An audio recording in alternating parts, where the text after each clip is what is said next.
Hello friends, my name is Michelle Fondin and I'm the author of Help, I Think My Loved One is an Alcoholic, a survival guide for lovers, family, and friends. Today I'm going to talk to you about how to be a good friend to your alcoholic loved one. This subject came to me from deep within.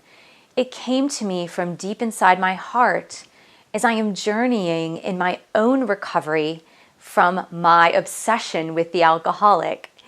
You see, the codependent enabling relationship that occurs in an addiction-based relationship or a dysfunctional relationship is a dance. It's this very dysfunctional, very uncoordinated dance, but somehow seems to work for a time.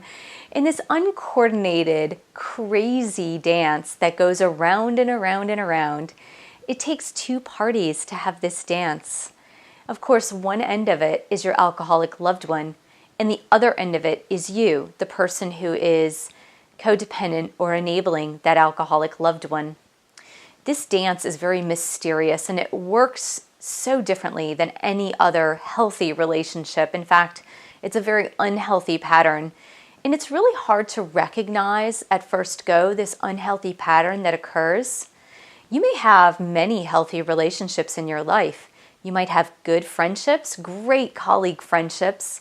You might have other family member friendships, which are great and healthy and whole and very fulfilling and very nice. Then you insert this relationship with your alcoholic loved one, and everything goes against all of your principles that you practice in all of your other relationships.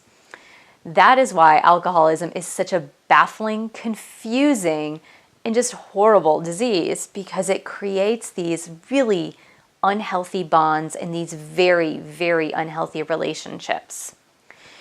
So I had this awakening as I was going through my recovery, which I still am, of course, in my obsession, and it really is an obsession. They say that the alcoholic is addicted to alcohol, and the person who loves the alcoholic is addicted to the alcoholic, and that's really what ends up happening.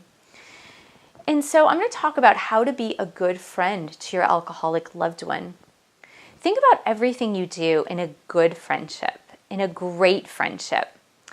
You're supportive, you're loving, you're kind, you're non-judgmental, you're sympathetic, you're empathetic, you're open, you don't speak too soon. You don't blame the other person. You don't lay on the guilt. In a good, healthy relationship, you're honest, you're on time, you're there for the person.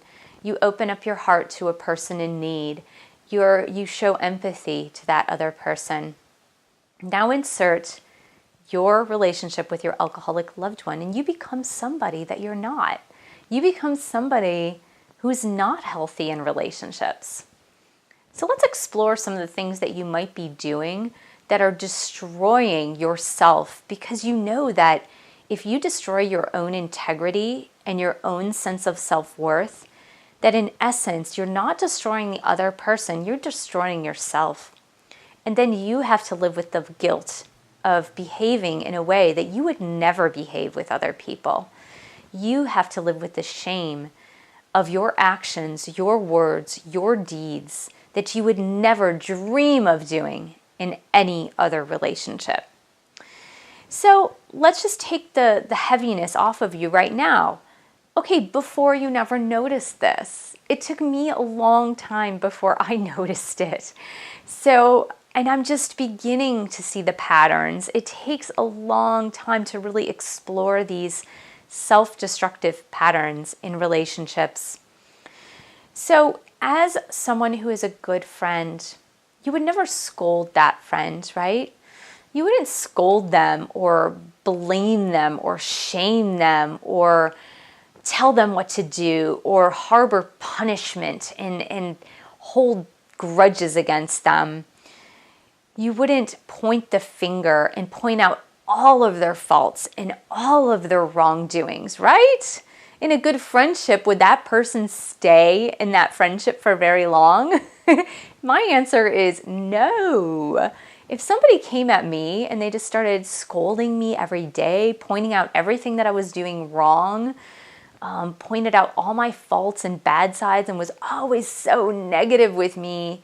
And it would make me just feel just horrible. It would make me feel horrible in general. It made me feel horrible about myself. But then I would also just want to run away from you if you were my friend doing that, wouldn't I?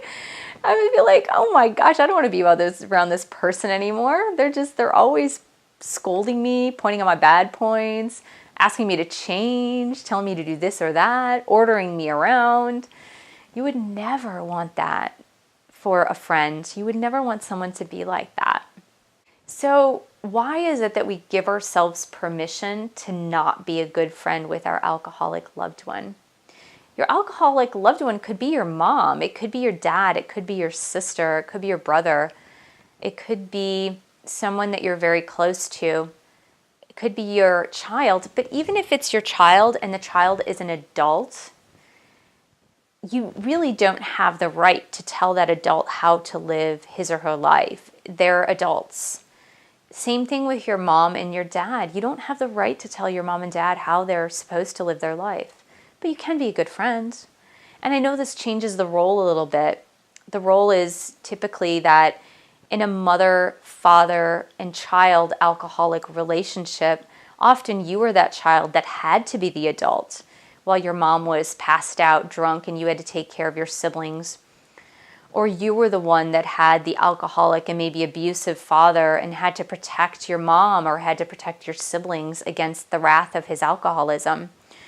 So it can be really hard for you to reverse that role back to where it's supposed to be, where the father is supposed to be the father figure, the mother is supposed to be the mother figure, and you're supposed to be the child. In other words, owing them respect. And you might not want to owe them respect. You might not feel that respect for them. But being a good friend, so let's just take away the role of the relationship. Whether you're a spouse, whether you're a boyfriend, girlfriend, best friend, sister, brother, or you're a child of an alcoholic, take away the role and insert the role of friend. Insert the role of good friend and just know, how would you treat a good friend? A good friend who has a huge problem called alcoholism, who has a huge disease called alcoholism. Now, in this good friendship, you may not opt to hang out with that friend who is the alcoholic very often, just because you don't like their actions, because you don't want to suffer the consequences of their drinking. And that's perfectly acceptable. And if you don't want to hang around this friend, hopefully as a responsible person, you would say, you know, I love you, I care about you, I don't want to spend time with you because when you drink, you say things and do things that are hurtful, and it's just better for me if I just stay away. So that's fine, that's perfectly acceptable, and then you follow through. Another thing is, if you sit down and talk with that friend, instead of pointing out all their faults and all the bad things that they've done and all the grievances you have against him or her, sit down and just have a coffee and talk about life and talk about things that you would talk about with a really, really good friend. So as you go through your relationship with your alcoholic loved one and thinking about this good friend role versus any other role, think about, how would you carry out a relationship with a good friend? And also think about, how would you like to be treated as a friend? So think about it as a two-way street. So if your alcoholic loved one isn't treating you as a good friend would treat you, you can opt to just leave that relationship or walk away or love that person from a distance. You don't have to stay in a relationship, even if it's a blood relationship. You don't have to stay in that relationship if it's not a good friend relationship, if it's not fulfilling to you in a way that a good friendship would be fulfilling to you. So I hope this has brought to light a little bit about your role that you play in an alcoholic/codependent enabling relationship. And I know I don't like all these labels and words, but it just distinguishes between the people in the relationships. I'm wishing you many, many blessings. God bless.